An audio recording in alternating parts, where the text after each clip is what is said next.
എനിക്ക് തോന്നുന്നു അലിയേട്ടന്റെ പെണ്ണ് ആൻസി ഇറങ്ങിയപ്പോ ഒരുപാട് വിവാദങ്ങളൊക്കെ ഉണ്ടായിരുന്നു. ഒരുപാട്. അത് നിങ്ങളെ നന്നായിട്ട് ബാധിച്ചോ? ഞാൻ ഫൈറ്റ് ചെയ്തിരുന്നു.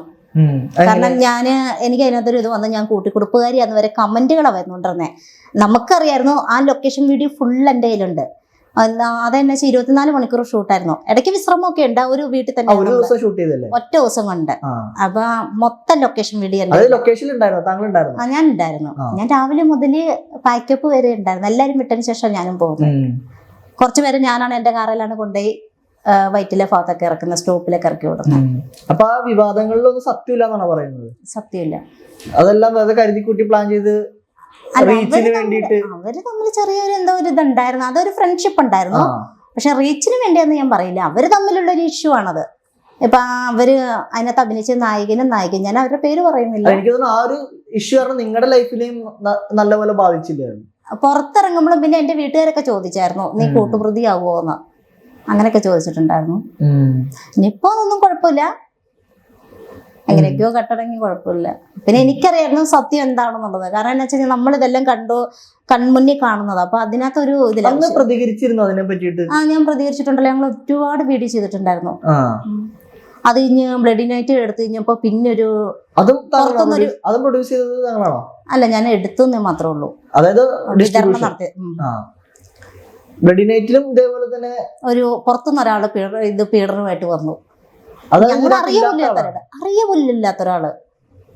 അതെന്തോ എന്തുകൊണ്ടായിരിക്കും അവരൊക്കെ ഇങ്ങനെ ഒന്ന് വെറുതെ മനഃപൂർവ്വം? വിനീതുമായിട്ടുള്ള എന്തൊരു ഇഷ്യൂ. അതിന്റെ ഡയറക്ടർ വിനീതാണോ? അതെ, ബ്ലഡി നൈറ്റ് വിനീതാണ് ഡയറക്ട് ചെയ്തത്. അതെ അതെ. അലിയേട്ടന്റെ പെണ്ണാൻസി ഓൾബ്രൈറ്റ്. അല്ല, അത് ഓൾബ്രൈറ്റ്. അത് ഓൾബ്രൈറ്റ് ഡയറക്ട് ചെയ്തു. ബ്ലഡി നൈറ്റ് വിനീത് ഡയറക്ട് ചെയ്തു. ഇത് പക്ഷെ വിതരണത്തിനെടുത്ത് നിങ്ങളാണ്? ഞാനാണ് എടുത്തത്. അതിനുശേഷമാണ് പിന്നെ വീണ്ടും ആ വിവാദം വന്നത്. അതിനാണ് നമ്മുടെ ആറാട്ടണ്ണന്, അലിൻ ജോസ്, അവരെല്ലാരും ഒറ്റ, അഭിലാഷാട്ടായും എല്ലാവരും ഒന്നിച്ച് വന്നത്. അപ്പൊ ഇവരെ പറ്റി ഞാൻ ഒരാളെയും തുടങ്ങാം. ഇപ്പൊ ഇവരെ പറ്റിയുള്ള ഒരു അഭിപ്രായം. ഇപ്പൊ അലിൻ ജോസ് പെരേരനെ പറ്റി നിഷ ഇടുക്കിയോട് ചോദിക്കുകയാണ്, അലിൻ ജോസ് പെരേരനെ പറ്റി എന്താണ് നിങ്ങളുടെ അഭിപ്രായം എന്നൊരു സാധാരണക്കാരൻ അല്ലെങ്കിൽ നിങ്ങൾ അറിയുന്ന ഒരാൾ ചോദിക്കുകയാണെങ്കിൽ നിങ്ങൾ എന്തായിരിക്കും പറയാ? നല്ല അഭിപ്രായം. ആള് സോഷ്യൽ മീഡിയ വരുമ്പോൾ മാത്രം കോമാളിത്തരം കാണിക്കുന്നു. സോഷ്യൽ മീഡിയ അല്ലാതെ ആള് ജെന്യുവനായിട്ട് തന്നെ ആണ് ഇരിക്കുന്നത്. അത് സോഷ്യൽ മീഡിയ വരുമ്പോൾ മാത്രം. നമ്മളോടൊക്കെ നല്ല ഫ്രണ്ട്ഷിപ്പാണ്. എപ്പോഴും എവിടേക്കോ പറയാറുണ്ട്, അമ്മ കഴിഞ്ഞ് ഏറ്റവും ഇഷ്ടമുള്ളത് തന്നെയാണെന്നൊക്കെ, അമ്മയുടെ സ്ഥാനം എന്നൊക്കെ പറയാറുണ്ട്. സന്തോഷം.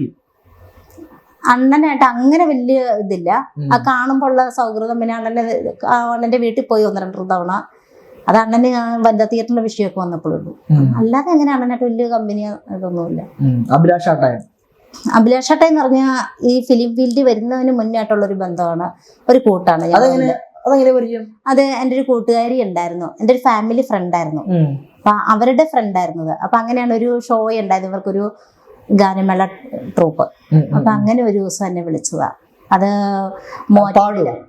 അല്ല, പിന്നെ പാടില്ല, അവര് വെറുതെ എന്നെ വിളിച്ച് കാണാനായിട്ട്, അവരുടെ പ്രോഗ്രാം ഷൂട്ട് ചെയ്യാനായിട്ട്, വീഡിയോ എടുക്കാനായിട്ട് വിളിച്ചതാണ്. അങ്ങനെയല്ല, അവരവിടെ പാടുമ്പോ എന്നോട് പറഞ്ഞിട്ട് നീ ഒന്ന് വന്ന് സഹായിക്കുക. അങ്ങനെ ഞാൻ പോയതാണ് ഒരു വീഡിയോ എടുത്തത്. അത് മൂവാറ്റുപുഴയില് ഒരു സ്കൂളായിരുന്നു. പക്ഷെ ഞാനന്ന് അവരുടെ ഒപ്പം തന്നെ സ്റ്റേജിൽ കയറി ചെറിയ രീതിയിലൊക്കെ. അത് ഈ സിനിമയില് തീപ്പൊരി പെണ്ണിലൊക്കെ അഭിനയിക്കുന്നതിന് മുമ്പാണോ? അതെ അതെ അതെ. അപ്പൊ അതിൽ നിന്നുണ്ടായിരുന്നൊരു അവരുടെ ഒരു പയ്യനാണ് എന്നെ വിളിച്ചത്. അവരുടെ കൊടുത്ത ട്രൂപ്പിലുണ്ടായിരുന്ന ഒരാള്. അത് സിനിമയിൽ ഇങ്ങനെ പോയിക്കൊണ്ടിരുന്നായിരുന്നു.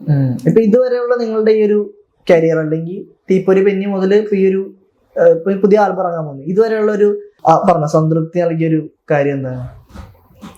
ഫിലിം ഫീൽഡിലോ? അല്ല, ഇതുവരെയുള്ള താങ്കളുടെ ഒരു കരിയറില് തീപ്പൊരി പൊന്നി മുതൽ പുതിയ ആൽബത്തിന്റെ പേര് പറഞ്ഞില്ല, ആൽബം പുതിയ ഇറങ്ങാൻ പോണ അഴക്, ഇതുവരെയുള്ള ഒരു കരിയർ എടുത്ത് നോക്കുമ്പോ? ഇതുവരെ നോക്കുമ്പോ ഞാൻ വളരെ, അതായത് ഇപ്പാണ് ഒരു അടിച്ചുപൊളിയൊരു ജീവിതം വന്നത്. ഇപ്പൊ എറണാകുളത്ത് അത്യാവശ്യം ഒരു വാടകയ്ക്ക് വീടെടുത്ത് ഇടയ്ക്ക് ഇവിടെയാണ് താമസിക്കുന്നത്. അപ്പൊ ഫിലിം വർക്ക് കാര്യങ്ങളായിട്ട് കുറെ നല്ല ഫ്രണ്ട്ഷിപ്പ് കിട്ടി. ഞങ്ങൾ തമ്മിൽ കുറെ ഫ്രണ്ട്ഷിപ്പില് അടിയടിയൊക്കെ ഉണ്ട് കേട്ടോ.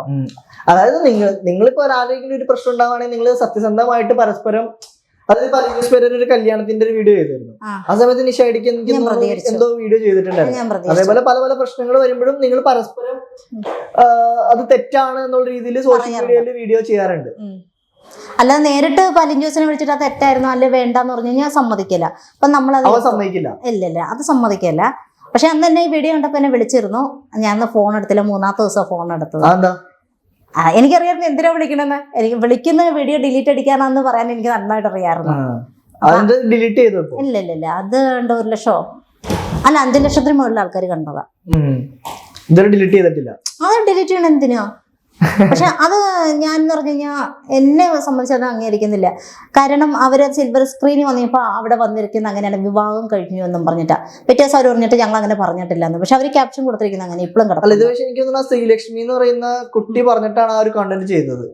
അങ്ങനെയാണ് അവർ പറഞ്ഞത് നമ്മുടെ ചാനലിൽ ഒന്ന് ഇന്റർവ്യൂ. പക്ഷെ ഞങ്ങൾക്ക് അറിയാമായിരുന്നു അത് കണ്ടതേ. ഞാൻ അന്നേരം അവരുടെ 2 ഫോട്ടോ ഇട്ടിട്ട് പറഞ്ഞ് ഇതിനുള്ള മറുപടി അല്ല, അങ്ങനെ അലിൻ ജോസിന് പെണ്ണ് കിട്ടി, ഇതിനുള്ള മറുപടി 2 ദിവസം കഴിയുമ്പോൾ അലിൻ ജോസ് തന്നെ സോഷ്യൽ മീഡിയ വന്ന് പറയുന്നതായിരിക്കും. അത് വായിച്ചവർക്ക് മനസ്സിലായി എന്താണ് ഞാൻ ഉദ്ദേശിച്ചതെന്നുള്ളത്.